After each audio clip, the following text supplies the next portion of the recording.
Portents of doom is really all I've been seeing in the past week or so. Me and Richie were just talking right before we opened this about there hasn't been a ton of news in the last week or two. I mean, kind of just like the reruns, the boring stuff, like a presidential assassination attempt, uh, you know, war in the Middle East, gas prices are record highs everywhere. You can't, your dollar doesn't stretch anywhere near what it did 5, 10 years ago. And I was up until 2 or 3 a.m. the other night, just doom scrolling on TikTok. And the question that kept popping up in my head was like, how does it get better from here in the next decade? And it was just really feeling like it might not at the time. And you got any thoughts on that to open up? So it definitely seems like it is not going to, but the fact that it seems like that also plays into a quote, I believe it was Warren Buffett talking about investing and saying to be fearful when others are greedy and greedy when others are fearful, basically meaning that sometimes like times like this where it's like everything seems like it's going to go bad is actually a good sign because it every problem is also opportunity. And when it comes to like, just innovation and quality of life and stuff like that, a lot of potential solutions are already made and sitting around waiting for the problem to get bad enough that people start changing their minds and wanting to go to another answer. Like, for example, talking about, inflation, how the dollar, is no longer working really. It's like, well, crypto has been around for a while. No one's seen the utility of it yet. No one's understood it yet, at least in the mainstream. And it wasn't until recently that people started catching on that, wait, this might be a pretty good innovative thing. And then once things get bad enough, people are going to change their minds, turn to this other form of currency, which is actually intrinsically much better than the one we were using. And so in the long term, it was actually a good thing. And I think that could be applied, across the board for a lot of things at least, except for when it comes to, does society rather than react in a way that's like, okay, we need to solve this problem. Where's the solution?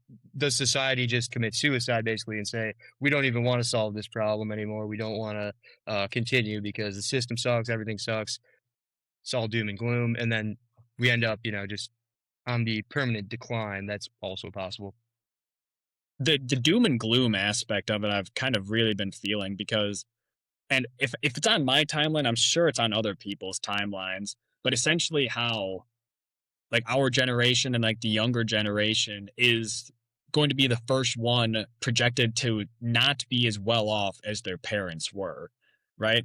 I think it was after, yeah, I think it was after World War II for like 60 years straight or something. The British, what was the British Empire, it's now just the UK was on like a decline for like 60 years or something. And that is something that can happen when you're at the top. There's nowhere else to go, really. That's why we've been trying to know hold the line in some of these like military and other economic things that we've been doing the past 5, 10 years. It seems like we're just trying to keep our top dog status.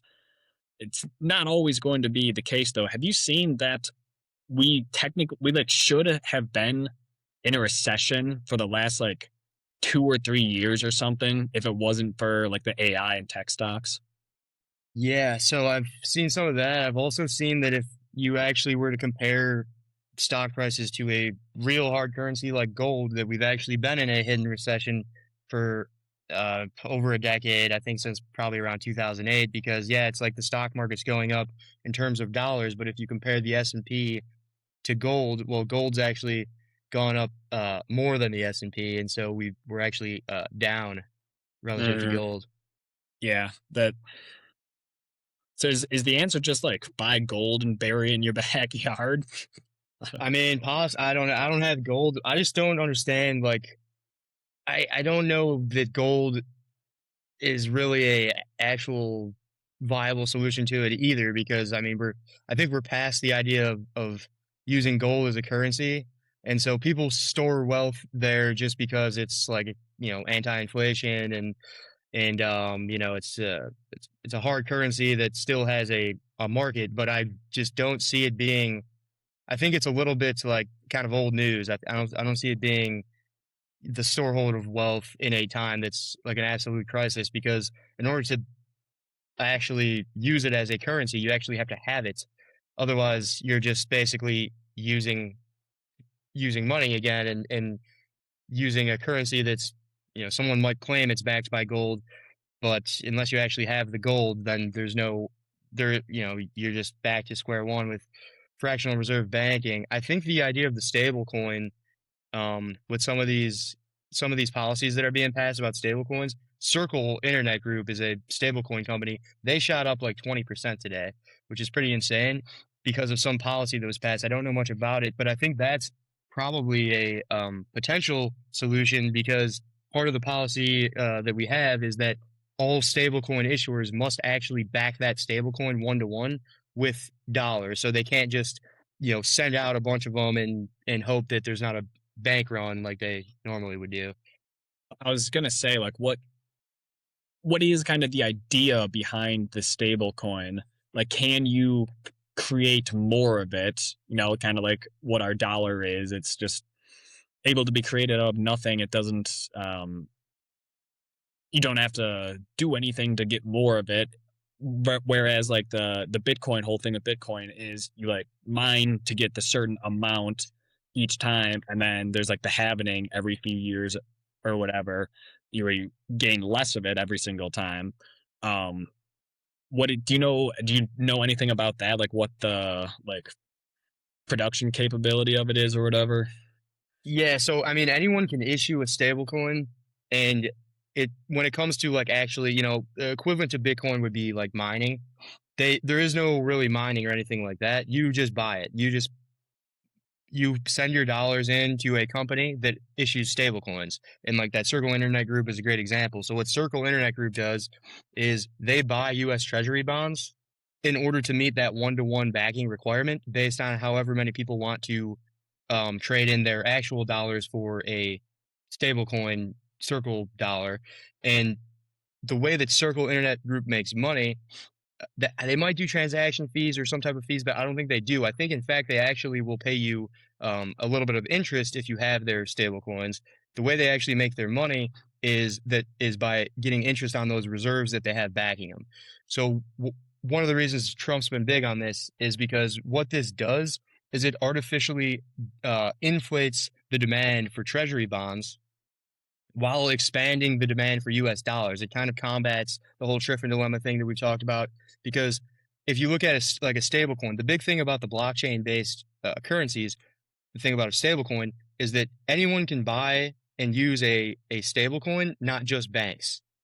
And so what that does is that opens up a new market for money. So how do you actually like increase the economy in a healthy way? Or, right now, we print money and we do all these, crazy things, but how do you actually like create a healthy economy, a healthy growing economy? Well, production has to grow is the main thing that everyone says. So that's why AI and all these things are big in the news. But production has to grow within the confines of the market for the dollar. So like if production in the United States grows, then that would increase the health of our economy.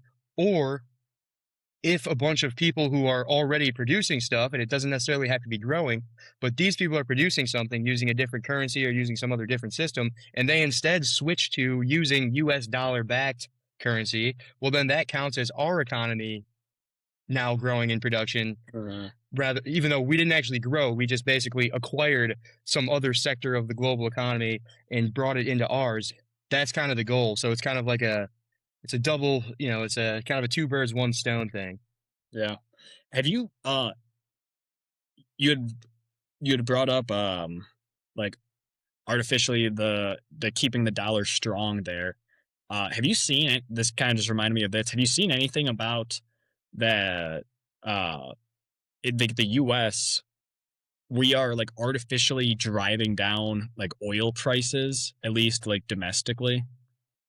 No, I have not. Is that just referencing the fact that we're ramping up our own production and selling our own oil, or no? Well, no, that we're doing that, but then apparently we're also like taking out short positions against oil, so that we are like then driving down like the future costs of it essentially. But one of the weird things is that so like futures are still like being held somewhat in check, but then like the actual like I forget what term it is, like receivable price or whatever, like if you're getting oil today, how much you're paying for it, like that's like still that's like way up right now. So like what I was the synthesis of that is kind of like we still haven't really started feeling like the fallout of like the strait being like closed for business yet. Like that's still going to be hitting here in the coming like weeks and months. So like American investment banks are, you're saying basically they're shorting oil futures, which drives the price down, right? So is, and that's to combat with the price which would otherwise be skyrocketing. Yeah, I think so. I wonder why, because if they were to, if they do that, if they're shorting it and they're expecting it to go down, wouldn't they then be on the hook when it, if it eventually goes up? I think so. Yeah. What's their I mean, what's their game plan there? I don't know. Just Or unless fucking they, I'm print guessing, another $3 trillion to pay that off okay. when it fucking hits 6 months from now, sort of deal. So yeah, it's basically a There's there's no mortgaging the risk. future. Yeah, there's no risk involved. If they're right, then they're right and they win, and if they're wrong, then the government bails them out. Yeah, then yeah, we just print a couple $1 trillion to pay it off, and we're the ones that pay for it. Yeah, okay. Yeah, that checks out. Yeah, that about adds up, right? That's interesting to note though, because that does mean, I mean, there's two things that can mean. One, it can mean that the the short sellers know something that the public doesn't, and they have like a better understanding, and that they know that there actually isn't a crisis and oil's actually going to come down, or they know that the crisis is coming and that if they do this, they can delay it and then It's eventually get paid back by the I think government. it is a delay tactic for sure. It's like keep the like financial hurting away from happening like right now. Though if it is the fact that maybe they're thinking like, all right, like it's not like a going to be a crisis scenario, maybe that also explains why the stock market has, still been doing pretty good the last couple of months because it tanked a little bit, right at the outbreak of the war, and then it's like it's made back up like all of those losses basically already, which you then have to question like is there not still a war going on? Is there not still about to be like a global energy crisis from 20% of the oil being shut down? Yeah, I mean, I haven't really been following, but you were saying earlier before we went live here that you think we're, as far as the war goes, you're saying that what you're seeing is it basically seems like we're in a stalemate where we're just kind of going back and forth It with seems like, negotiations. yeah, I think we're in a holding pattern right now, essentially, wherein we don't want to ramp things up. I don't really think Iran wants to, ramp things up either. But Iran's also, I think, realizing that they're in a decent position right now. Um, essentially they want to keep this thing closed until they get an acceptable deal that they think is acceptable to them. I've seen a good amount of stuff in the I was getting into it more like a couple weeks ago, but now it's war, it's old news at this point. Like show me something interesting that isn't eternal war in the Middle East. But apparently like after there's I think it's like the early 2000s. I think we were kind of beefing with Iran, and they totally changed up their like national defense after there. Wherein now at this point they have like missiles embedded throughout the country, and they have like a very like decentralized command structure. Wherein if they lose like their top command, which we took out something like 80-90% of their top command at the beginning, I think that was our plan was to go in, quick decapitation strike. We're gonna hit them so hard and so fast that they'll have to come to the table because they're in a crisis, like they don't have a command structure.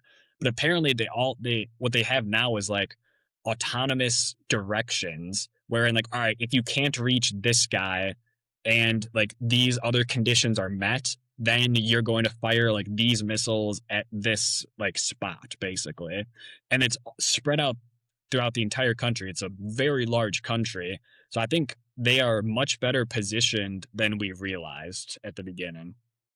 Yeah, they got home field advantage too. I know that Right. the Yeah. terrain and the And geography and everything is a big advantage for them because because someone we was can go into it and try and sell this as an existential threat to the United States, which it is not. It is very much an existential threat to the regime of Iran and more so the maybe not more so, but also the people of Iran, wherein they have been told for decades that there will be like a war with the United States, and here it is at their doorstep, wherein people in the United States can't even point to Iran on a map. People in Iran have much more to fight for than we do. yeah, definitely. And something I saw about how, when it comes to like opening the strait, it's not it's there's really no way to conquer it, by traditional You methods can't open it with because force. yeah, it's impossible to really open with force just because of the geography of Iran, where it's like you've got, like you said, a bunch of decentralized units who are basically operating out of like foxholes in the mountains.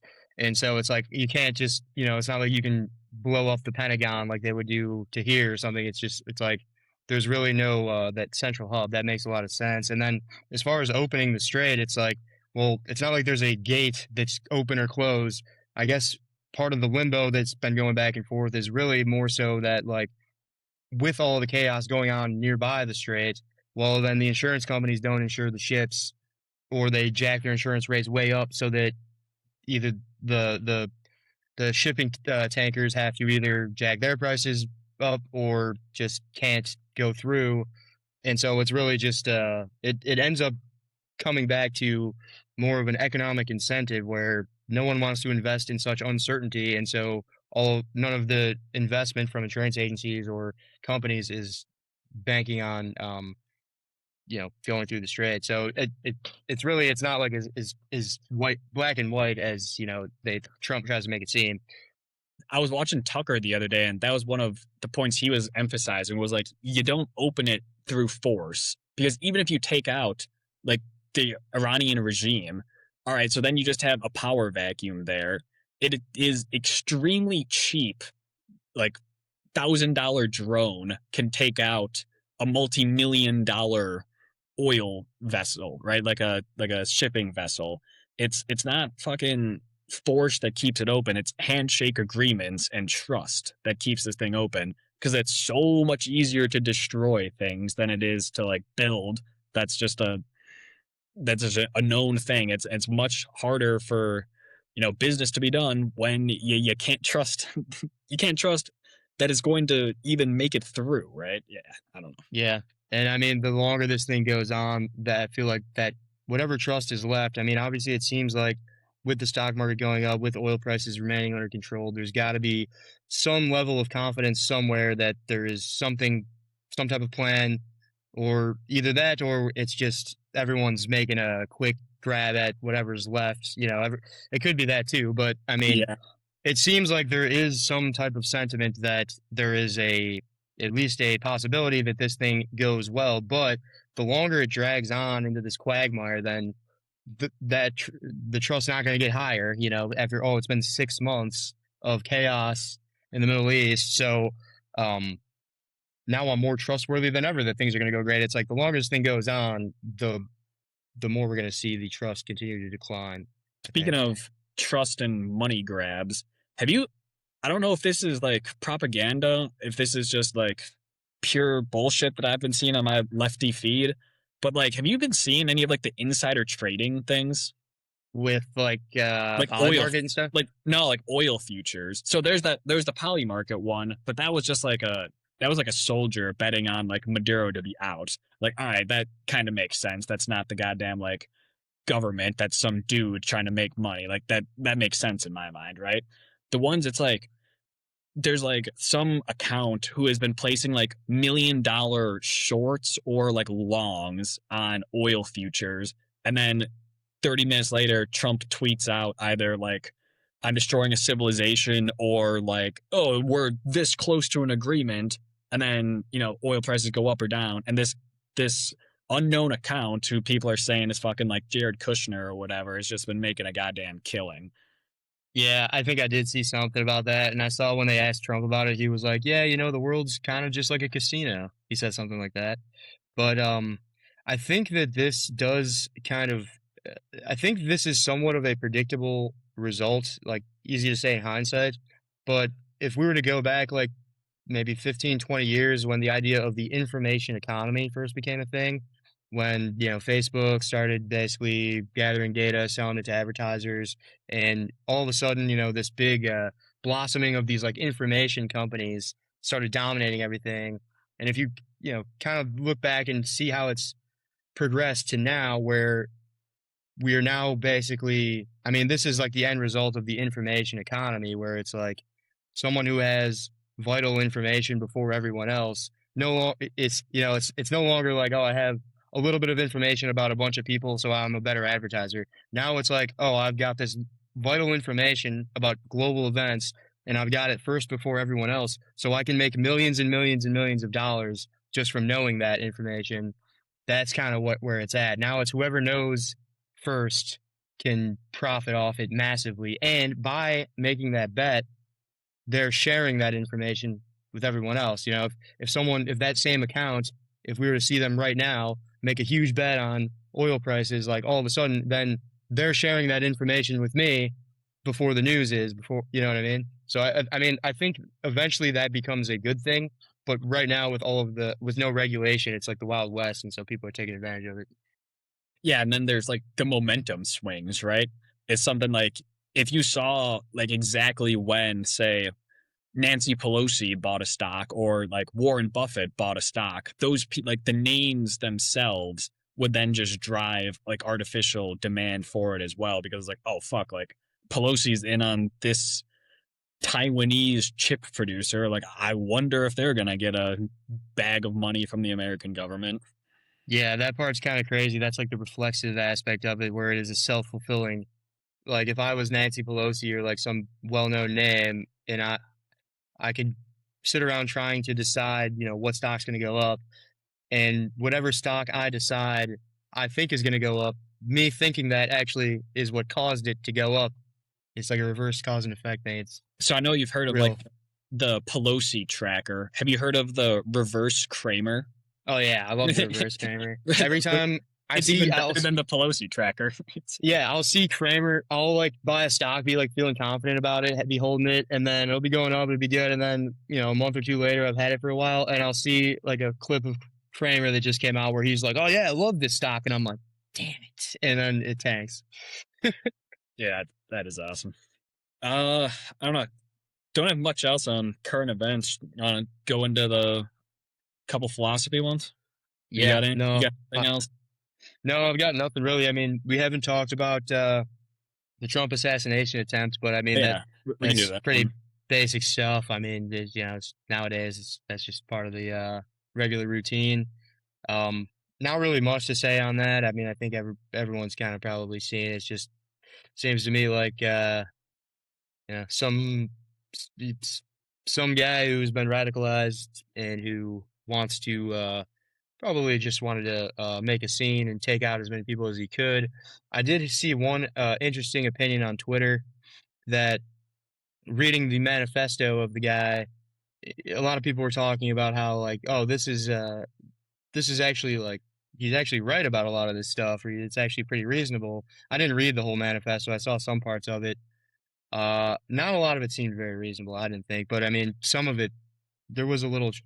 He wasn't wrong about some things. He was talking about how I think I might have said it on this podcast one time about how when you've got the elites, all these ultra wealthy, whether they're politicians or big tech oligarchs, and they're taking the the children and bringing them to an island to torture them, then it's like, at what point is it justified to go and do something like that? And it was like, oh, Yeah, that one he had a point, but the rest of them, he seemed a little bit out there. I didn't. I didn't read anything that he had to say, like any about the manifesto. I did have one reasonably interesting point. I think on this topic, it's I think I've brought this up probably numerous times before, but it's once again just the conspiracyification of everything now. Like nothing just happens anymore. Wherein this happens, and then immediately everyone's going like, "Oh, this was a staged event." Like if you watch when they take JD Vance away first, and then they leave Trump up there. Then eventually they come and get Trump, but it's just that is the once again it's the lack of trust in our system. I think that is the most prevalent in when these things happen, wherein something as pretty seemingly obvious as like a probably somewhat mentally unwell person trying to go out and harm people goes and does something like this, everyone jumps to the most ridiculous conclusions that this was somehow a setup by the government to do what exactly. I don't really know. But again, it's just something happens and no one can take anything at face value anymore.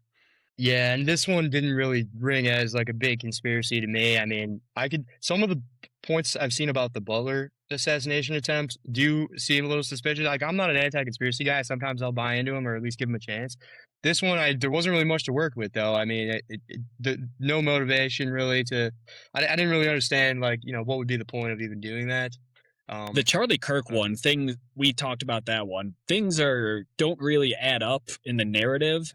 That doesn't necessarily mean that there's a grand conspiracy going on, right? It could definitely just mean that what the like they have their like suspicions almost, and then they fit the narrative. They fit their facts into like the narrative, right? So then things don't align. You're like, well, that doesn't make any sense.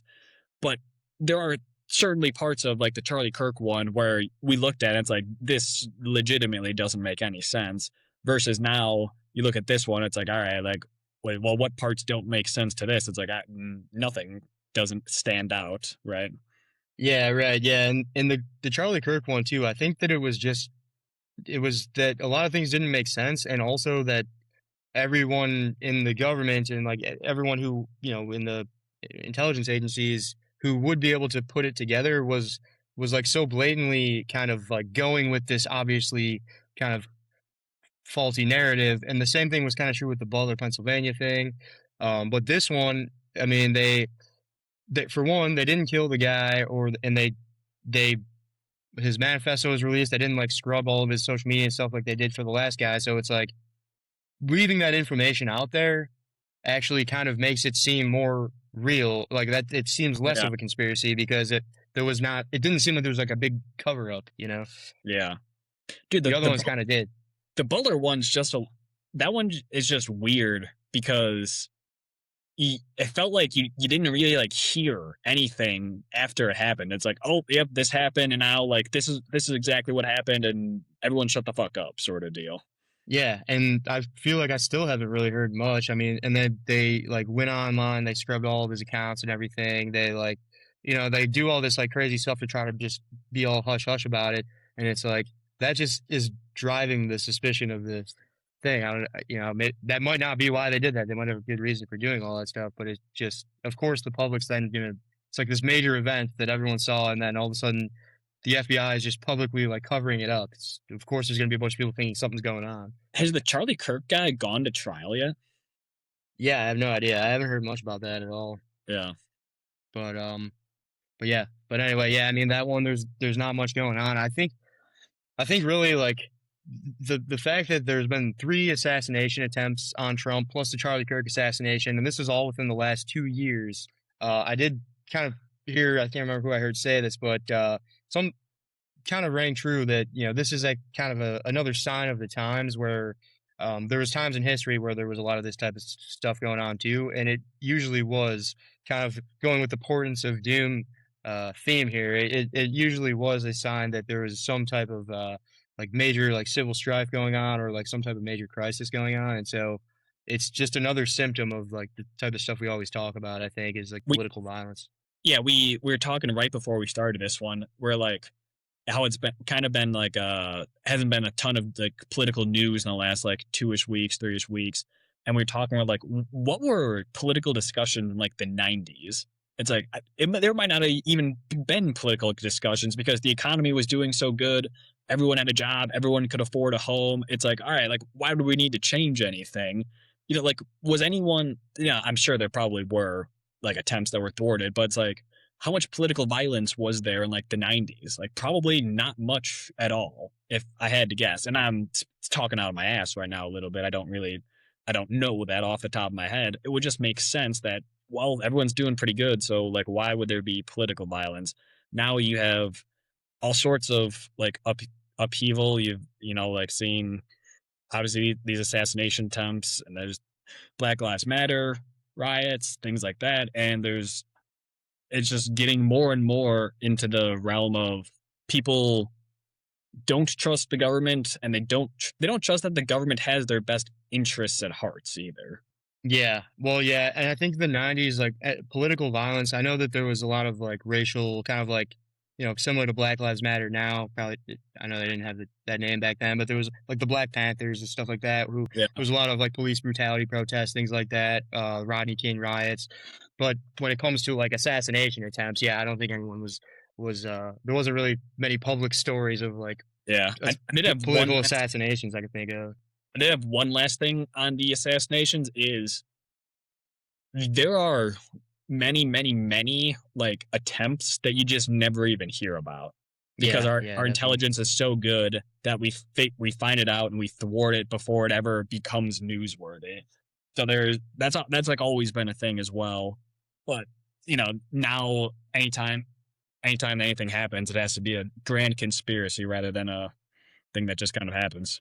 Yeah, I mean, in that context too, it's like that definitely is true. I mean, I got to imagine there's many all the time of people trying to or thinking about doing it or talking about doing it, but it's like really, what is the story here? Three people tried to assassinate Trump, or is the story more so like, yeah, like they let three people get that close? Yeah, It's like right. there's That probably many people in the past that tried to that just you didn't hear about because they never they didn't get that close. right. I mean, think about like some guy at any like Trump rally in the last decade or more or whatever walks in with a gun and he like goes like it gets hit with like a metal detector. It's like, bro, you can't bring a gun in here. And like, boom, it's thwarted, right? Like, Yeah, right. it never makes any news stories. Yeah, exactly. So I mean, um, yeah, I mean, not much really on that. I think that was I think it helped Trump in the polls. I mean, he did handle it well. I feel like he thrives in those situations of wherever he can kind of act like a victim and hero at the same time. He does well. Oh, So I think he loved it. I did have one last Trump thing to say. I haven't been seeing him much in the last like month or two ish. I feel like he hasn't been like doing his normal things in the news and things like that. Um, I I had seen a couple days ago he was talking once again about his cognitive tests that he scored the highest on. No one's ever scored higher than him on these cognitive tests. And he literally says, they showed me a like four pictures. It says choose the bear. I pointed at the bear and it's literally like pick the correct animal, right? Like a third grade test, but Yeah, it's not for third graders. What is it for? It's for dementia patients because it's like it's an easy test. You're supposed to very easily be able to identify them. If you can't, then you have signs of dementia, Alzheimer's, things like that. But he's bragging about acing these tests, and he's literally admitting that he's getting tested for dementia. And the joke I had to make out of all that was like, oh, if only Biden was alive to see this second Trump term. It's like, oh, if only Trump was alive to see this second Trump term. yeah. I mean, I haven't seen him get as bad as Biden was getting towards the end, but he definitely he's been seeming old. I mean, that's that. I would say like, yeah, I took another cognitive test today. I was trying to get to Truth Social, and they had me pick out all of the squares that showed traffic lights. It That's it. only took me three tries. Some of them are tricky. Got it on There's the a second try. little bitty bit of a traffic light in the corner. It's like, do I pick that one? Do I not pick that one? I don't Yeah, really know. I yeah. picked it. I got it right. Hey.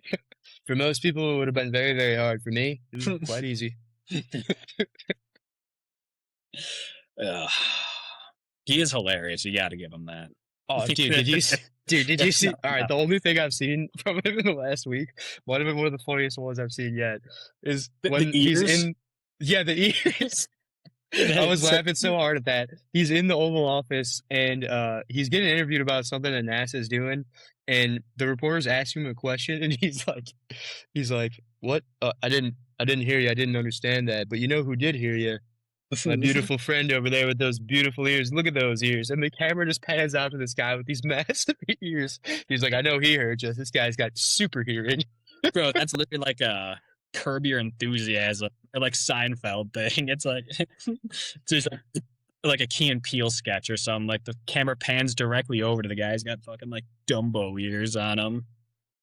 That one was so funny. That was see, that's we need more of that and less of like threatening to nuke an entire civilization on Easter Sunday, you know. We could just stick with like the ear jokes, that would be good. Yeah, that would be good.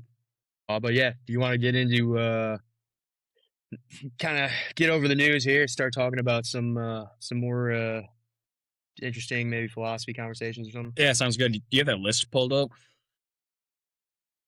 I do have that list, and I started asking for like more, giving it more specific prompts and stuff, and Oh, so I got a okay. couple other lists up too.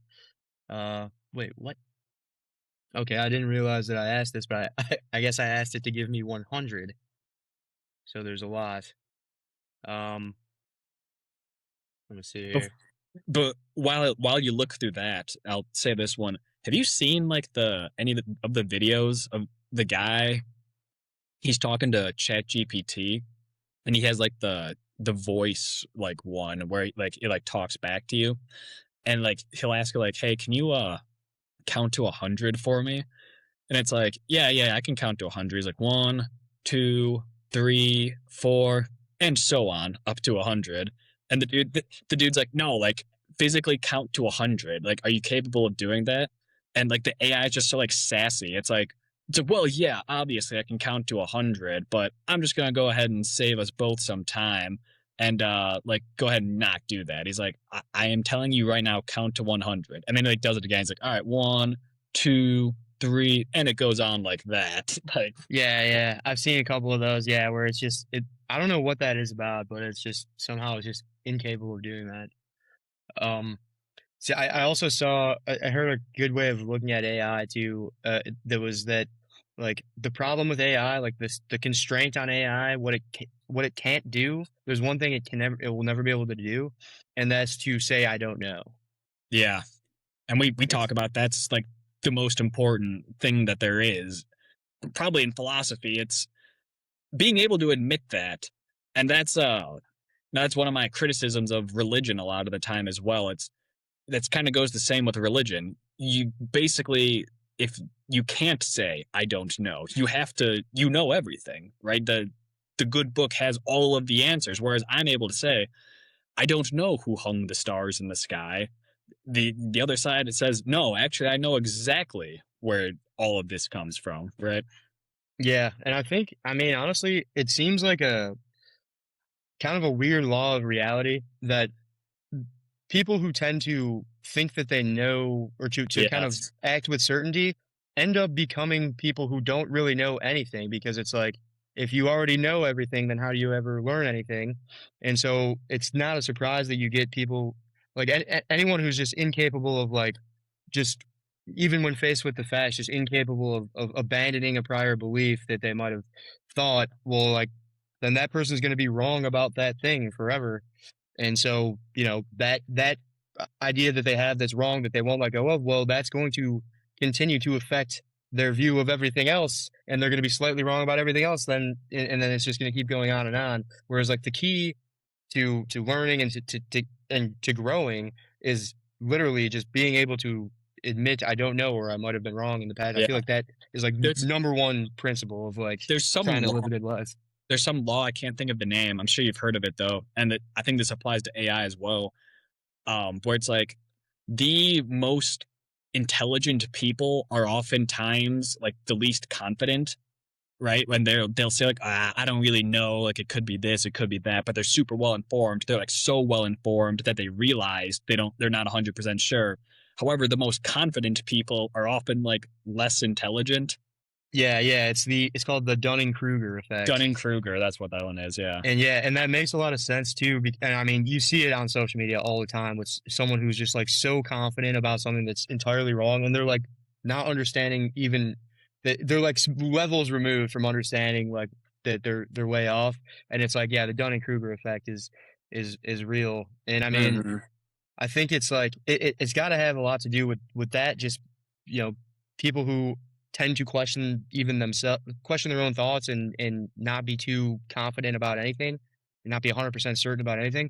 Well, those people probably learn a lot more, and so over time they gain a lot more knowledge. They tend to like, you know, end up being far more competent than anyone. But and then also it's like the kind of the idea of the more you learn about something, the more you feel like you don't know because there's so many levels of details where Right. someone who might have taken like biology 101 might be like, yeah, I know exactly how like the cell structure is, like I know everything there is to know about like the human cell. But then like someone who actually knows a lot about the human cell might think like, I don't know anything about the human cell Right. because Right. there's so much like shit that we don't understand how it works, and like at what level are you operating on when you Yeah. talk about like I know everything about this thing, you know? Yeah. It's a good one. You got one for us? So I've got there's a ton here, but one that I just kind of landed on that is an interesting one. Um, these ones are a little bit more like kind of future oriented, where it's more like a little bit of predictions, but philosophy based. And this one I thought was pretty good. It says, um, what? Where did it go here? It says, what current moral view? Yeah, let me make sure I reread. Ooh, I think I know this is going. Yeah. What modern moral certainty will future humans likely view as barbaric? I have a really good one for this. Yeah, what do you got? Uh, let's put this like maybe 1 or 200 years out. But I would say that people 200 years from now will look back on our time and say that eating the flesh of other living animals was a barbaric practice that we did.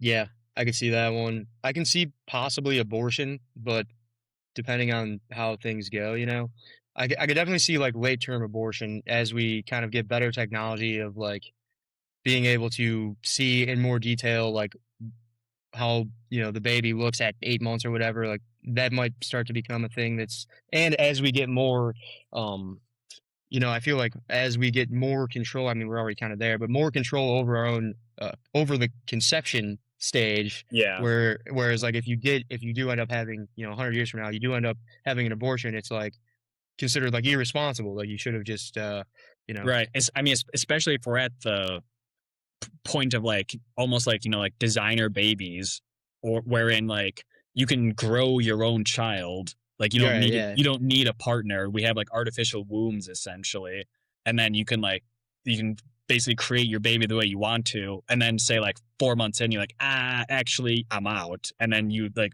abort the fetus. I could definitely see that being like, dude, what the fuck are you doing? Like you specifically sought this out, not through like some error we know which we have now with conceptions, like, well, I didn't want a child, like I didn't expect to conceive a child, versus like 100 years from now you literally went to the baby clinic to create a baby and then now you don't want it. yeah, right. That actually brings up another one that I've been kind of listening and looking into a little bit recently when talking about the designer babies. So Yeah. we're talking there about like gene editing, and I think we do have some ability to do that right now, but they're still working on it, and there's a ton of regulations about that anyway. But Hmm. one thing that we can do, and people do all the time, is the IVF embryo selection. And so you know, basically, if you have IVF treatment, you have multiple embryos that are fertilized, and so then you know obviously you don't want to have like 20 kids, and so then you pick the ones that you want, and at that point, based on the DNA, you're able to tell you know whether it's I think the most common one is picking whether it's going to be a boy or a girl, and there's you know there's other things too if they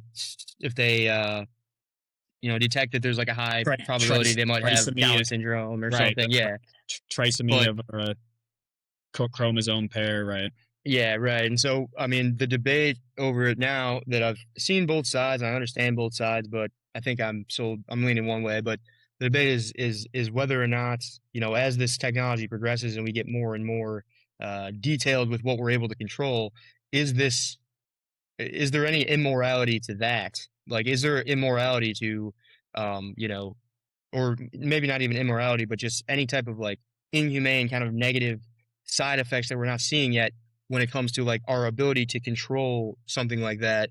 So Where you're yeah, sorry, yeah, go ahead. yeah, this is a great question. Immorality, I don't know. That one's really tough. Like the immorality would really be if you think like you're playing God in this moment, right? Like, oh, like mankind shouldn't have the ability to choose these sort of things. So I don't really know. I can't really speak to that one. I would say I don't really think it would be like immoral. Um, the much more interesting one, in my opinion, would be like, could this have negative impact on society? And my answer to that is absolutely.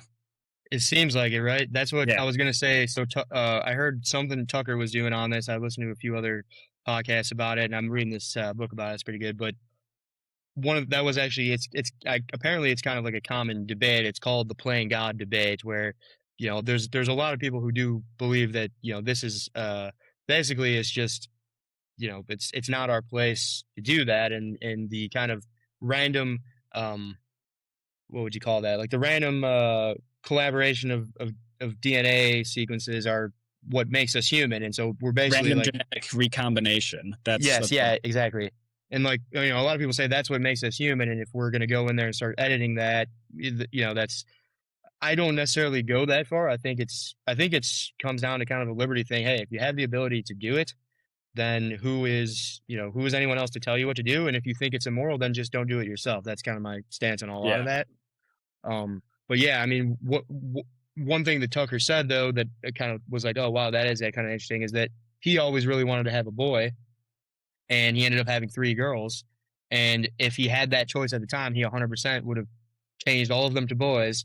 Except now he's like, it was a blessing. It was like I'm like yeah, a whole new guy. Like it almost comes down to the idea of like when you can control everything, like in just in all aspects of life, when and then you never have to do anything significant that you don't want to, like raise a girl instead of a boy or something like that.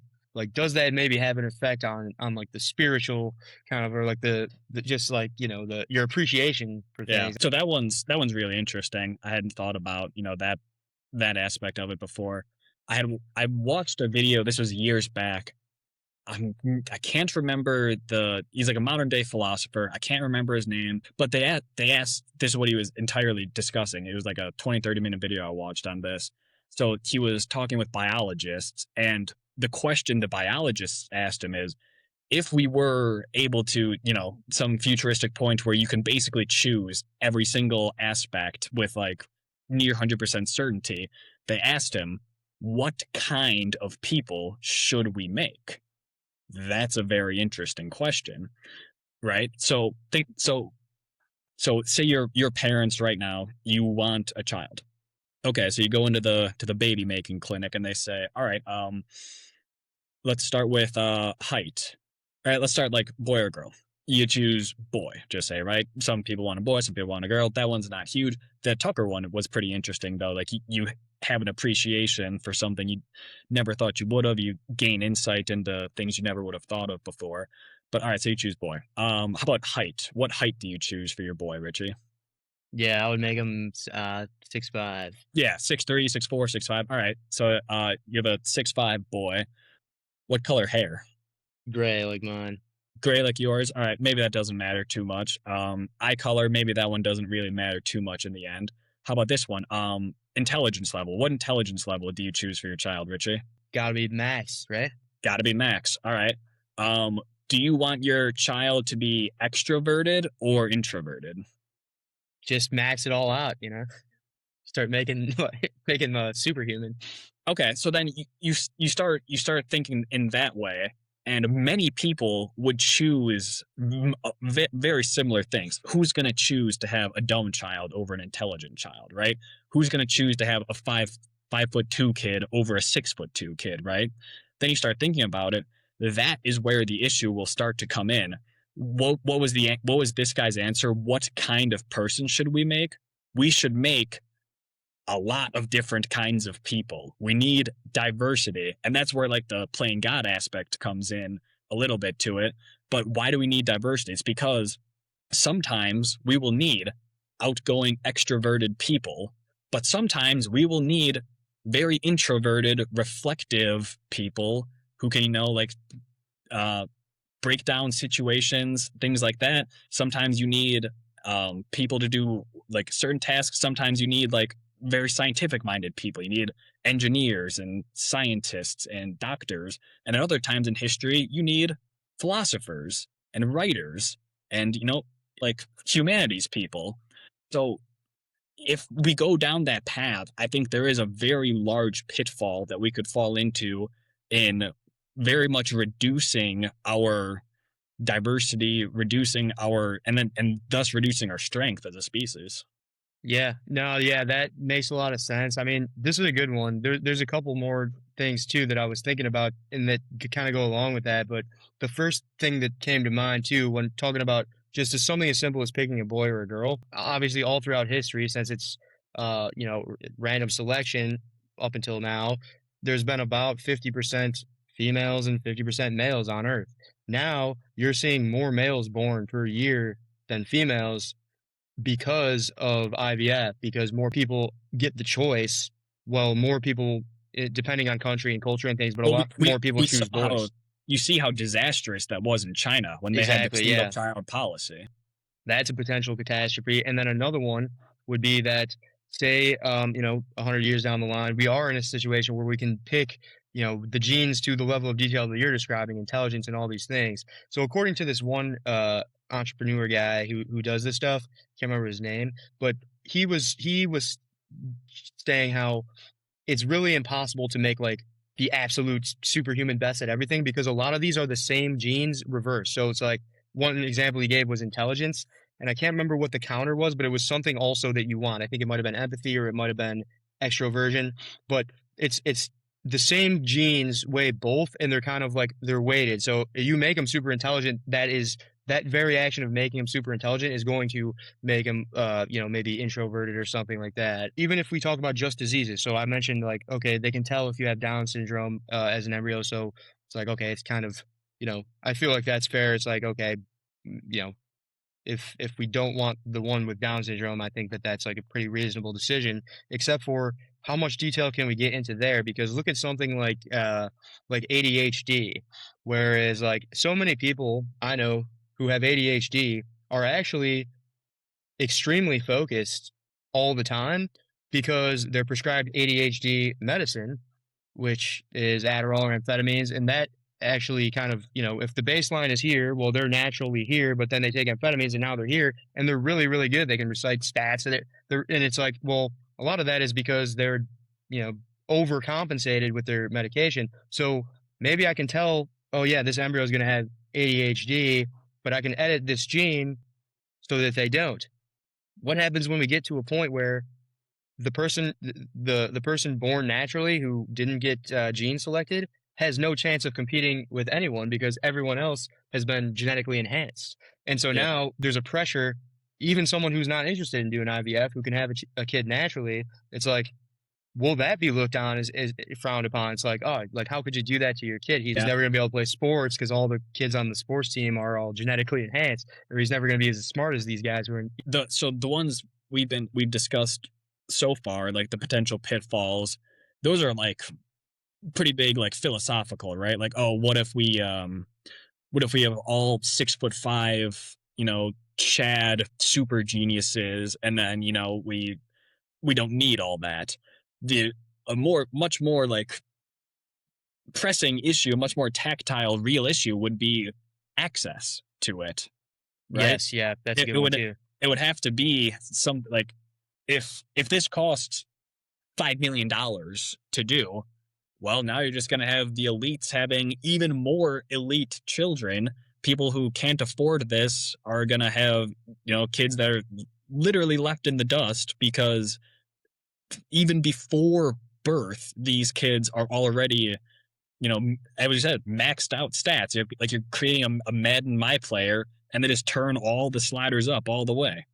Yeah, and that's really like a dark possibility because I mean, even when you look now, and I mean, we kind of can already see how that goes because if you look now, it's like okay, back in the old days, you know, they're all different types of systems, but if you look kind of at like the capitalist system now, the big thing was like the industrial revolution and these technological revolutions because who benefited from them early and first was the people who can afford them when they were super expensive and brand new. Like anyone who had any level of experience with a computer prior to the 80s, you know, a computer costed, you know, hundreds of thousands of dollars. And so the only people who could get in early and actually do that were the people who already had money, putting everyone else at a disadvantage.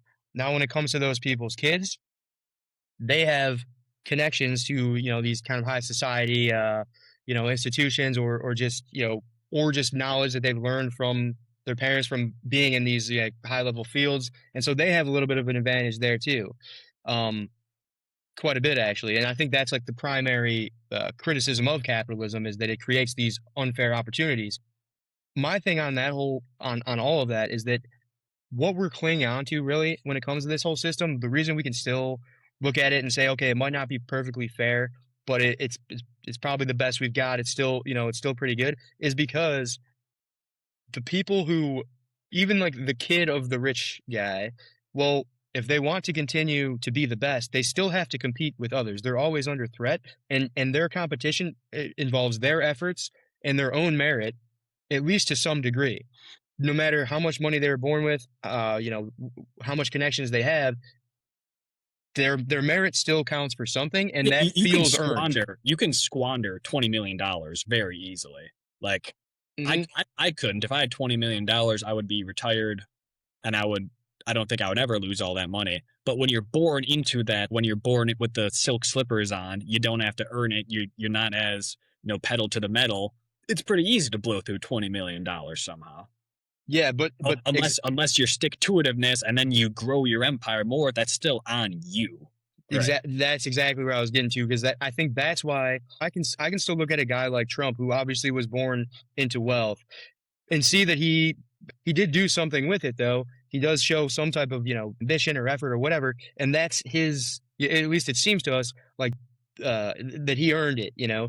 But when we if we were to find out that Trump actually his dad had him genetically enhanced to be hyper Super charismatic. intelligent Hyper super I was charismatic. going to say hyper intelligent and I couldn't Yeah, without laughing not hyper intelligent. Hyper charismatic, maybe. Right. hyper charismatic and you know how Trump he claims I don't know if it's true but he claims he has a gene where he only needs to sleep 3 hours a night so he can and he doesn't get tired he can stay working. I don't know if that's true or not but if that was a thing and he found out oh yeah like I have no chance of ever doing something like that because this guy has been genetically enhanced. That's the American dream right there is that people, whether they're right or wrong, most of them are probably wrong, but they can look at Trump and still reason that, well, maybe I have the potential to be like that one day, or if I don't, maybe my kids do or something. And it's like once you get to the point where 1% or top elite class is genetically enhancing their offspring so that no one else can compete now we're at a point where there's no longer a social fabric that we can, you know, all kind of relate to each other on. It's like having a new species, basically. Yeah. I mean, Yeah. realistically, is it's I guess they call it transhumanism is the word for that, where it's like you're beyond human at that point. Yeah, and then you have fucking some AI chip put into your head as well Yeah, yeah. when you're a kid and you're connected to the greater intelligence, right? You think that's reasonable to that we might see that in our lifetimes, where that's like a kind of a common thing? I mean, I know they've already done it to a few Which people, but chip in your brain or designer babies? I guess really both. I mean, I guess it's not so much like a this is when it happens because both of those are already happening to a small degree. But I'm guess like is there going to be a time where where it's normal, like the same way everyone has a smartphone, where it's like everyone has either a chip in your brain or you're genetically enhanced in our lifetime? The chip in the brain maybe. I could see chip in the brain. I think I don't know. Maybe we're still at the very, very early stages of designer babies, wherein I have also seen the things that really they don't. Even the designer babies that are happening right now. there's a huge margin of error, right? So it's Hmm. like there's like a 25 to 45% chance that your kid will have an IQ range of 100 to 125. So it's like that still sounds like there's a lot of fucking, margin of error. Maybe that technology gets much better. So I would say could see like a chip in the brain, as maybe more feasible than the superhuman designer babies. Yeah. Have you ever heard the story about the twins that they edited? I think it was in 2019 or 2020. I don't There think was so. this doctor. He went to jail. I think he's out now. His name was Dr. He, I think. But he basically he was one of these kind of like like he's one of these like biotech kind of like scientists.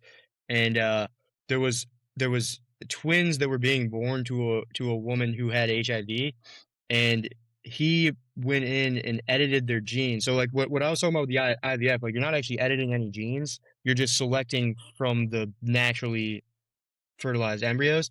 The This guy actually went into an embryo and edited the genes to get rid of the gene that causes HIV to be passed down to your offspring. So eh, he was basically attempting, or at least that's what he told the mom, that he was going to edit out their HIV, and that was like 6 years ago. So I'm not really sure. I think they like the guy got arrested because you're not allowed to do that, and then all they like those two twins are not allowed to be like shown to the public apparently.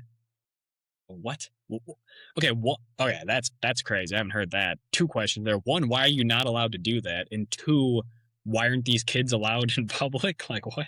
Well, I think the reason you're not allowed to, for one, like you said, which is that this was not like a company that was like approved, and like this is Okay, not like an established right. protocol. Yeah, They're still figuring out how to do it, and like you said, like he could have margin. screwed it up and made Yeah, them like mutants. Yeah, they have no yeah. idea what the results are going to be. So it was like a kind of a crazy move. Um, but then also, I mean, even though he was doing it, it's called editing the germline is like technically what's illegal. You're not allowed to actually do that yet. But if I were to, you know, he did it for a good reason, obviously. Whether it worked or not, no, it's not public knowledge, I guess. But even that he did it for a good reason, that would be like if I, if they knocked on my door and I had like a bunch of like enriched uranium in here and I was like, I'm using it for a good reason. I don't want to fossil fuel is bad for the climate. I'm using nuclear energy, and they're like, that's fine, but you're not allowed to have that. Yeah. you know? Just one of those things that for public good, maybe that shouldn't be allowed Yeah, if yet. we open the doors for that, I mean, there are people that do them though in other countries. There's people that like edit their own genes and stuff. There's like a whole community of these people. They're like looks maxers, but they're gene maxers. Yeah, yeah. There's this one. There was this one. Well, he's no longer a guy. I think it's a woman now. I think they transitioned. Um, his name was like can't remember. I think it was like I don't know. But they uh they basically were like doing all this stuff publicly, and then gotten in some trouble with the government because they have a website selling these kits that you can like edit your own genes or like just mess with your biology, and so he like moved to Europe or something in some country that it's legal, and now he's just selling the kits, and you can go on his website and buy one, and there's nothing illegal about it because all it is just a science class for educational purposes, exactly on how to do it, as well as all of for the labs, all of the equipment that you would need to do it, and so you could just like buy that for like a couple $100 and then like just like make yourself like super jacked. Right, of course. It's like not that you would ever do this, but Hmm. if you were going to, this is exactly how you would do it, and here's all the equipment to do so. Yeah, right. It's so that you can just for science, like it's so that you can defend against it, so you can tell everyone else about like Okay, exactly what the dangers are and exactly how to do it. yeah, that's pretty good. But yeah, All right, that stuff's kind of crazy. I've been reading into all that a little bit that lately. is It's been pretty interesting. super interesting. Should we do another one? All right, yeah. See what we got. Kind of the question is morality mostly a technology designed for restraining power?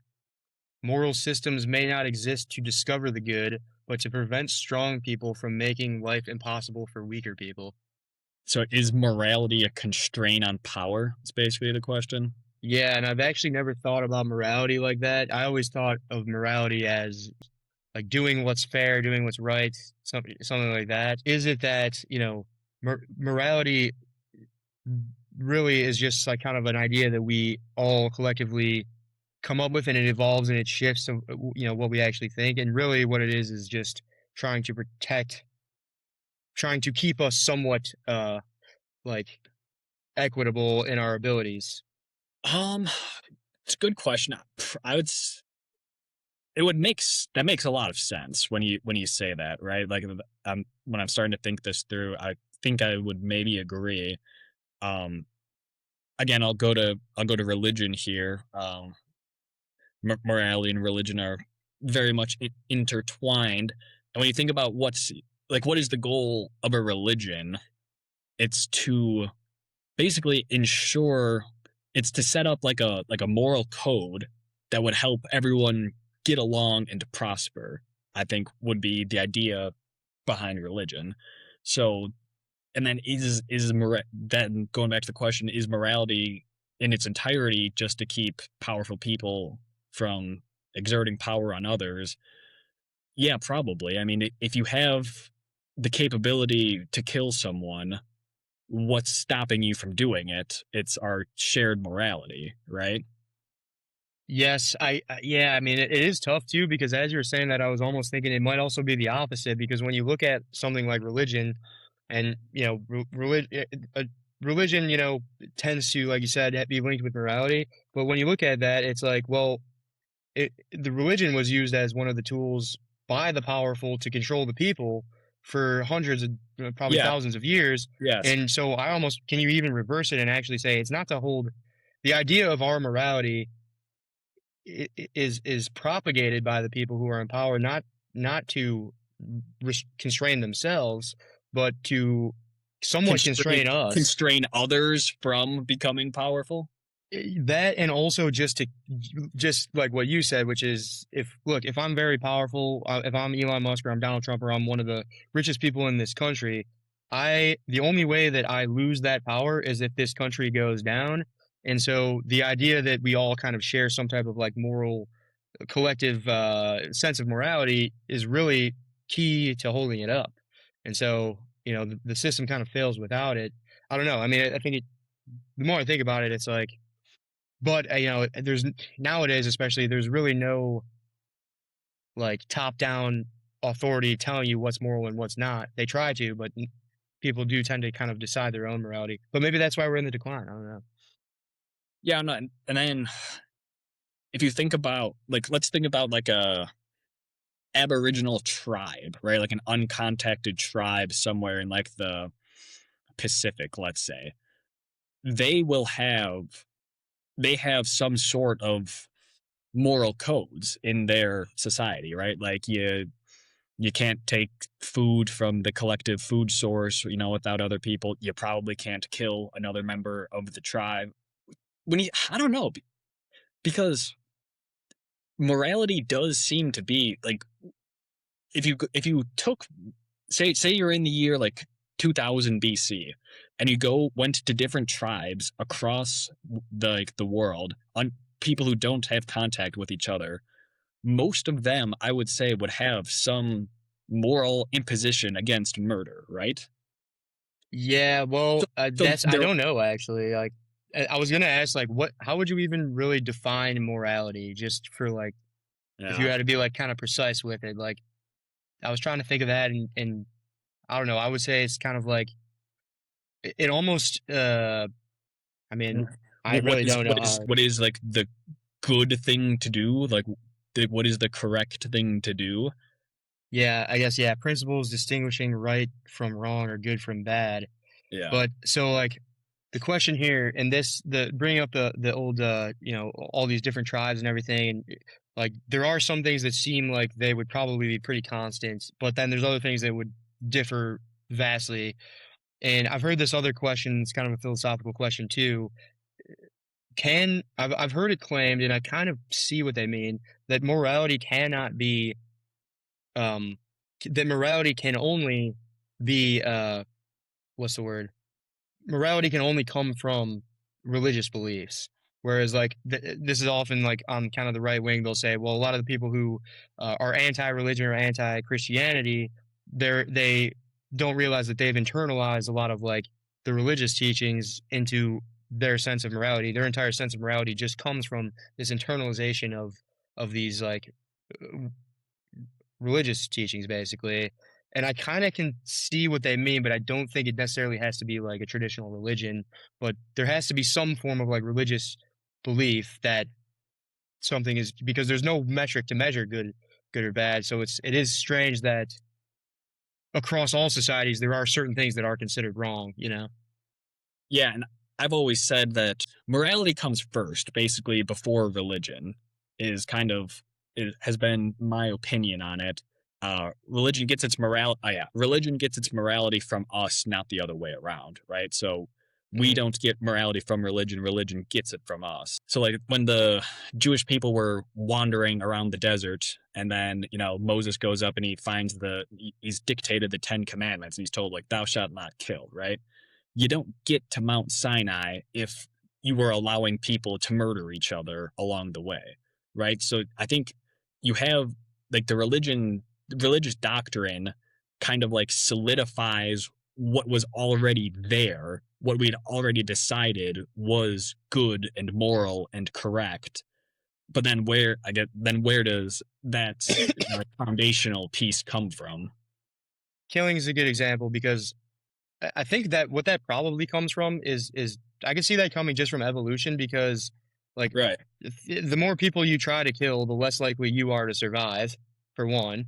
And so the people who like had no urge, who naturally had some form of empathy or altruistic tendencies, probably ended up like outliving all of the kind of more primal versions of us that existed before them, and that's why we most commonly see that now.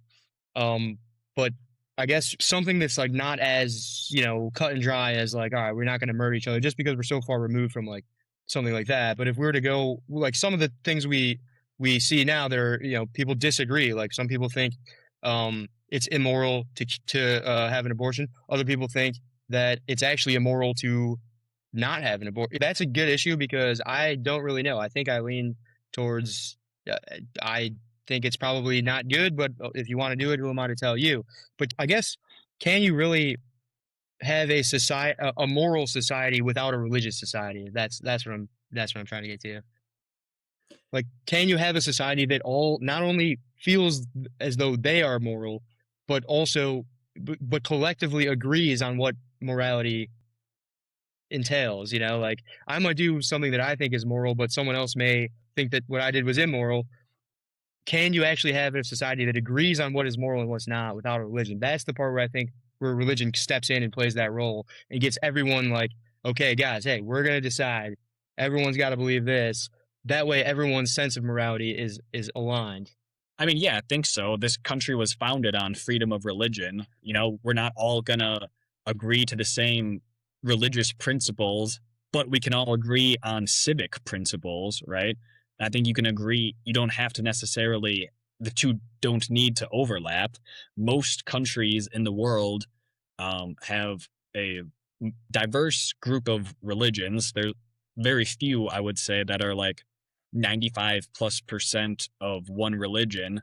And most of the time, I mean, you look at the super religious countries that are in the world. Do you think those are better places to live?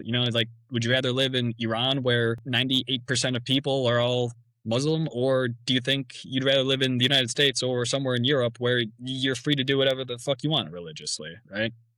Yeah, no, that's definitely fair.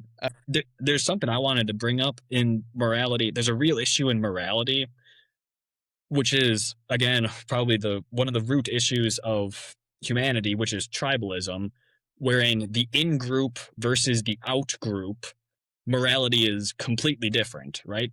Even murder. Back in the day, you murder one of your own tribe, you're ostracized from the tribe, you're kicked out. They say like get the fuck out of here. However, you go and you kill a couple guys from miles down the road, and you take back all of their food and shit. It's like, oh, that was an awesome job. You did good, right? Like good job. Like we just have a ton of food now to last us through the winter. All we had to do was knock off a couple guys who none of us have ever heard of, and now we all get to eat. So Yeah, now you're a hero. Yeah. yeah, now you're a hero, right? And that's a huge issue with morality, the in group versus the out group. Yeah, right. And Who that's a good does way to, morality yeah. apply? That's a kind of a good circle back to the question too, because in that case, it is literally just a tool for survival rather than an actual quest to do good for humanity. Or if you're looking at morality in the sense of like being good for your own survival and the survival of your tribe, I feel like that is a more accurate description of it in most cases, Yeah. because otherwise, what are you doing? You're trying to act morally or act altruistically for the better of the world because you want to be that good person.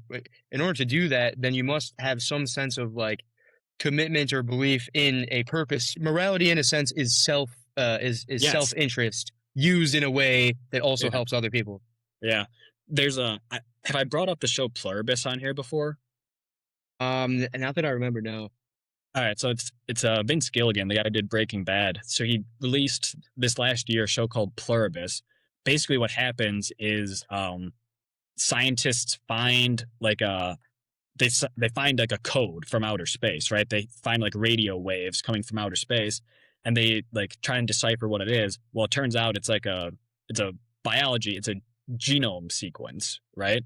So they synthesize this genome. What it turns out to be is essentially like a virus, but the virus like infects you. It spreads throughout the entire world, and it's like a hive mind, right? So everyone is connected now. Every single person is connected to every other single person. There's like 12 people who like can't get this virus, and that's where the whole like show comes into play. It's like one lady versus like an entire hive mind is the show. But going back to the morality of it, these this like being like this the hive mind, they are not allowed to pick fruit off of a tree. They're not allowed to do harm to anyone, but that includes picking fruit off of a tree.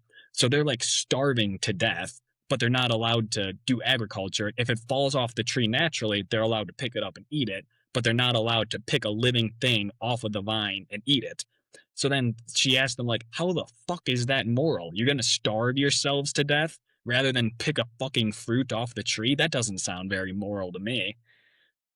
Yeah, no, I got to check that out. Wait, is it Pluribus?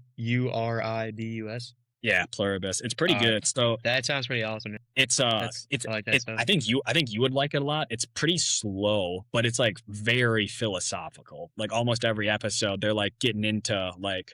So she starts like grilling him at one point, like, "Would you give me this?" Because they like need to please, so they want to make the other people like happy. She's like, "So like, would you like jump off a cliff if I told you to? Like, would you give me a nuclear bomb? Like all these like like sort of shit." And so like very philosophical. It's pretty good. I would check it out. I liked it. Yeah, no, that's pretty cool stuff. I mean, I always those are like the type of shows that I can get into because I like the philosophy of it, and I also just like the kind of like I like a good sci-fi because it just It is kind of sci-fi. Yeah. it's very like, oh shit, like that's never thought about that. That's actually possible. I mean, especially kind of this is why I kind of got into this biotech stuff lately because it is pretty cool. I've always kind of had the sense of like, the difference between like nature and like artificial, technology, say, it's always kind of been crazy to me that like there really isn't it is all nature. We're talking through this like virtual space, but this was all made by like natural things, and we are literally just the organisms. The same way that like a bee is attracted to flowers, and that's how flowers reproduce because they keep bouncing from flower to flower. It's like we are just organisms that are like attracted to climbing the hierarchy of power, and that has caused us to hop around and pick up all of these items and put them together and create these insane things, and it is all just nature, and Hmm. with AI and with like this all the gene editing stuff we've been talking about and the chip in the brain and all that, like that type of stuff gets very mind blowing to me. Yeah. And it is interesting. We're like a part of nature. No, we're apart from nature. It's like, well, everything that is happening is in nature, right? So you can't really be apart from it. It's not like people like, oh, like technology is so like fake, it's not like the real world. It's like, well, it kind of is. I don't know. Yeah, no, I mean, it is now, like, just because Right. we made it, like, it is kind of like a very egotistical look at it too, to be like, "Oh, yeah," like, a lot I feel like it's part of being a human, like, regularly, it's not like I'm going through my day thinking this way, it's only when I actually sit back and think about it that, like, it's kind of like an egotistical view of ourselves as humans to think that we, like, are above every other species or every other natural thing. It's like we kind of really aren't, like oh yeah, we're like doing all this stuff that's like unnatural, and it's like, well, if we're doing it, then it probably is natural, you know. There's an interesting question that people pose when, people always say like we are the apex species on this planet. I'm like, all right, like obviously I see the arguments for it. How about this? Who do you think will be around longer, us or ants? Probably, yeah, yeah, true. Pro- Ants will be like, Probably ants, right? Like who will self destruct first? I don't think ants will self destruct first. It'll probably be us. So that's yeah, like, or like are we really the apex some like deep species? ocean, like some like deep ocean creatures are going to be around far longer than us. Mm, I can definitely see a time where we don't exist at, like, biologically, we there is no humans, but there is still operating AI systems, like a Wall-E type thing. Like, I could see that 100% happening because we are most likely going to wipe ourselves out or get wiped out by the AI. And if AI gets to a point where it can kind of sustain itself, in that case, then would you then consider AI is somewhat of a natural species? Because yes, it was made by us, but we were just part of nature the same way that we were made by, like, single celled organisms way back when. It's just, yeah, I mean, if they can like self replicate themselves, if they can take rocks and create more of themselves, then like how are they? How are they yeah, not? at that Right? point, yeah, just because it's not like the same process we were born, it's if they can Yeah, do it by any process using the materials that we are granted on this earth, they can figure out how to turn those into another one of them, then that's a species to me. yeah, I agree. What do you think? Do like one or two more here? Yeah, we could probably go one more here. Let's see what we got. All right, try to find one. One last good one. Yeah, try to find one that's a little like unique out of the normal stuff we talk about. Let's see. This one's kind of an easy one, but it's a good one. Is Should we do that is easy one and then one Yeah, more yeah, one? yeah. This one is boredom one of the most important forces in history? Yes. Wars, affairs, religions, revolutions, and technologies may all be partly escapes from the intolerable sameness of the world. It boredom is absolutely one of the most vital things, and that could be one of the reasons why we're so fucked up right now is because we're never bored, because we're entertaining ourselves to death. We have constant fucking satisfaction from our screens, and that's why like your motivation to like to create, I feel like, is greatly hindered in this day and age. Even though we have more access to be able to create a business or a product or anything than anyone before us, we are hindered by our lack of boredom, I feel. Yeah, no, I agree. I think that's why I do enjoy just kind of, even if I could do it for like one day, just like putting the phone away or something. I usually do feel a lot more like Dude, cognitively healthy. I love going for walks and just like thinking, going for a good ponder out in the woods. There is something about walking that I've noticed this many times where I've been like kind of racking my brain about something sitting at my desk and like getting frustrated or whatever, and then like just go for a walk and like it seems like so easy while I'm walking. And then I It get like back to my it desk, like sit down, and reset. now it sucks again. Yeah, it resets your mental faculties. I'm quite positive of that. Yeah, yeah, that makes a lot of sense. Um, all right, this one's pretty solid. Is ambition a virtue, a disease, or an evolutionary delusion? Virtue, disease, or evolutionary what? Yeah, basically an evolutionary like an evolutionary trick. So what it's saying is basically like if you look at ambition, is it like a virtue in the sense that it's like it is like something that is good, can be considered good, like morally good, or is it like morally bad or is it What's literally what's the third one? Then say or an evolutionary trick? So evolutionary trick. is it literally just like something that we've just like evolved to be for the purposes of like, advancing the species, I guess. I would say it is an evolutionary trick. I think that's maybe undebatable. Even the I would think it's a little bit more interesting. Is it a virtue or a disease? And then I would say probably a little bit of both. What do you think? I think it could be both. Um, I think it is first a virtue. I think it's primarily a virtue, but it could, just like anything, it could be done if unmoderated and done in excess, it could lead to, only done in a like self-interested kind of like addictive way, where I think a lot of people get addicted to like their ambitions, basically, where it's like you're no longer acting in a rational, humane way. You're acting like an addict would, who's trying to find another hit of dopamine. Every single thing. Now I got to top that. Now I got to top that. Now I got to top that. And then that becomes kind of like self-destructive as well as probably harmful to others. But I think like if the same way that, like water is good for us, but if you just like got so addicted to water that you drank so much of it and drowned yourself, it would be bad. Yeah, I think it's kind yeah, of like that. yeah. I would have it. I would say first and foremost, it is an evolutionary trick. The same way that like our ego, I would say, it's like an evolutionary trick, right? It's like Yeah, they're you definitely think intertwined too, those two things. like you think that's you are the thinker or whatever, right? But it's like actually you are the entirety of your being from head to toe, not just the thing inside of you that thinks. Um, then I would have number two. It is a virtue. I would say having more ambition is better than having less ambition. And then, kind of like you said, if unmoderated, can be a disease.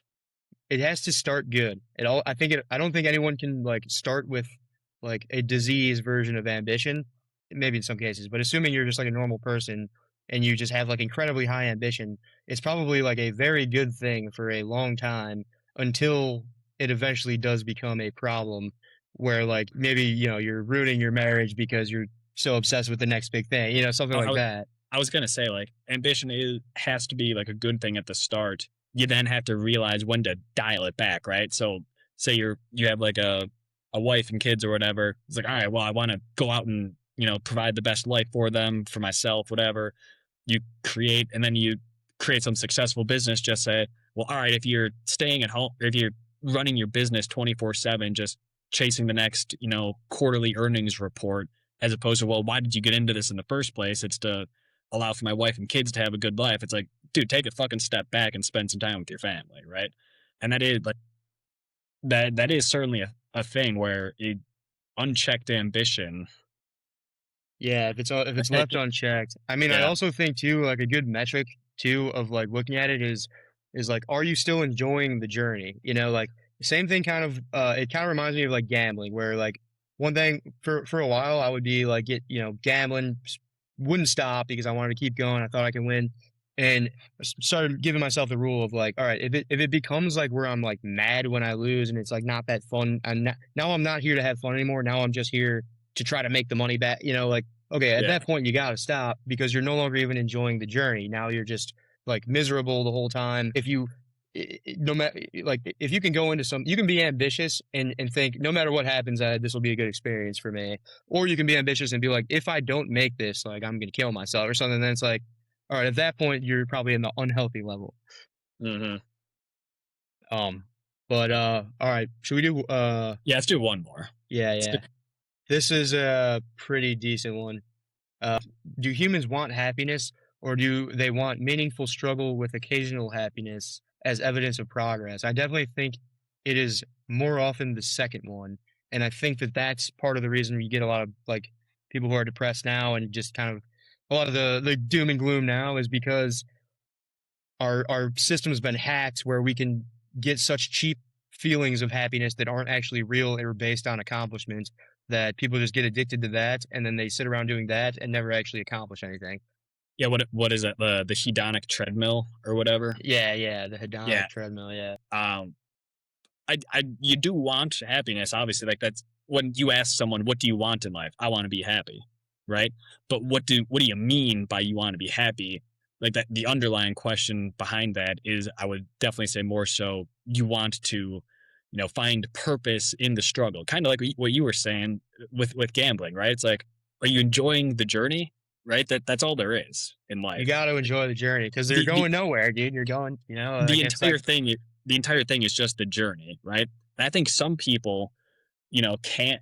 It's probably different strokes for different folks. Like some people definitely, yeah. can like take the step back and be like, I would be happy just living on a beach my whole life, like teaching people how to surf, right? Some people some people do that and they'd be very happy. And then there's the other people who are like, well, I need to strive towards something. I need to work towards something. I need to, be building or creating something. Most people probably fall somewhere in the middle, but I would agree with you and lean more towards the second one, where like if you're in a state of constant happiness, are you really that happy anymore? Yeah, right. That's what I was gonna say too. Is that a lot of people when they say, "Oh, I want to be happy," I think like they're using the word happy, but they mean something else. They mean fulfilled because the word happy, it's not really like a thing you can just be. Like when people say like, "Oh yeah, I'm like he's just a happy person," it's like that's To not be really a happy, thing. you have to Happiness also is fleeting. experience Happiness is fleeting. sadness. Yeah. Yeah, right. It only exists relative to the sadness, and so like if every day is a great day, then that means every day is a normal day, and the slightest inconvenience is a horrible day. So it's Mm. all kind of just relative, I guess. And then the other one that was similar was, do people seek freedom or do they seek a master worthy of obedience? That one's kind of an interesting one too, because I think like if someone were to ask me if I seek freedom, I definitely think I would say yes. But at the same time, it's like it's if I that's what I would say. But then if you look at my actions, everything I do suggests otherwise. Everything I do is creating own restraints for myself so that I don't just go wild. And like I have a responsibility. I got to do this here, and these are just like I chose to do all these things, and so I chose to sign up for all this, and so it's like my actions have chosen the master worthy of obedience, I guess. Uh, yeah, I would agree with you. Most people, when you ask them that, 90 plus 98% would say freedom.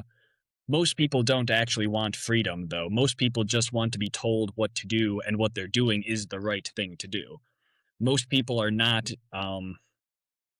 Most people are not like the Ubermensch who can create their own moral and value systems and say, "I know what I'm doing is right," and step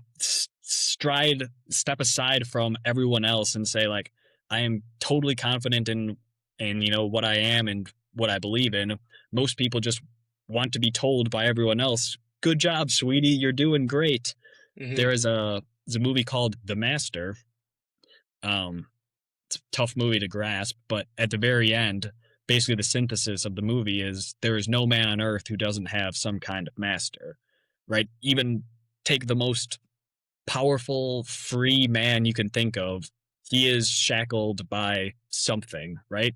Even someone like Elon Musk, you would think that guy has all the fucking freedom in the world. It really turns out, it seems like this guy just wants to be told, you're really cool, Elon. We really appreciate you. It really seems like this guy's just like a pick me who just wants to be viewed as fucking, Iron Man, or, like, to be. It seems like he really cares what people think about him, and you would think that that guy wouldn't give a shit what people think about him, when in fact it really seems like it's the opposite. Yeah. No, I think surprisingly these two kind of have like a little bit of a parallel when it comes to like, do people want happiness or really want the meaningful struggle with the occasional happiness? I would almost take that same answer and put it on the freedom one. I think people want the master worthy of obedience with the occasional freedom as a reward for you know what I mean? Rather than being told, "Oh, hey, you did good," it's like, I reward myself with a little bit of freedom and then return back to continue doing good, serving the master a little bit, then, like I feel like that's probably what most people want when they think, oh yeah, I want to be free. It's like you don't want to actually be free all the time, probably. You probably need some type of like or want some type of path to follow. And then here and there you want to venture off, but you're probably gonna return back to the path. We're all born free, and then we all choose what master to serve, I feel like. Yeah, and that's probably kind of ingrained in us evolutionarily too, because if we Yeah. if we're back in the hunter gatherer days, and one of us just decided, like, as a kid or something, I'm like, yeah, no, I don't want to listen to the tribe. I want to be free. You You're ain't dead. living. Yeah, Yeah, yeah, you're dead. yeah. So I would agree. evolution explains like so much of the It does. human psychology. Dude, I love doing these philosophy questions because I get burned out on the politics pretty bad. Wherein Yeah. like I start thinking like it's all fucked sort of deal. And then when we like when we would have our talks before we started doing this, that we like said like, yo, we should start a podcast. I feel like this is the stuff we'd be talking about, right? Like Hmm. the big question stuff. And then we started doing like more politics, and I don't know, I kind of started enjoying it a little bit less, but I like these ones I think are awesome. Yeah, no, I agree. I like the I don't I'm not a big like it's hard to get into the discussions of like what you typically see in politics podcasts of just like, oh yeah, like Trump said this and Biden did this and all this stuff. The politics ones I do enjoy are the ones that are kind of like rooted in the philosophy. Yeah. Even like some of the economic stuff, obviously I like that, I like the tech stuff, but all of that really does kind of come back to the philosophy. And I feel like there's been a lot of episodes where we've talked on the surface level. We should have done one maybe more on the philosophy of it. We try to do a little bit of both, but we end up talking more on the surface level when we should be focusing more on the philosophy. I agree. Yeah. All right. Call it there. All right, sounds good. That was a good one. Thanks everyone. Thanks for joining.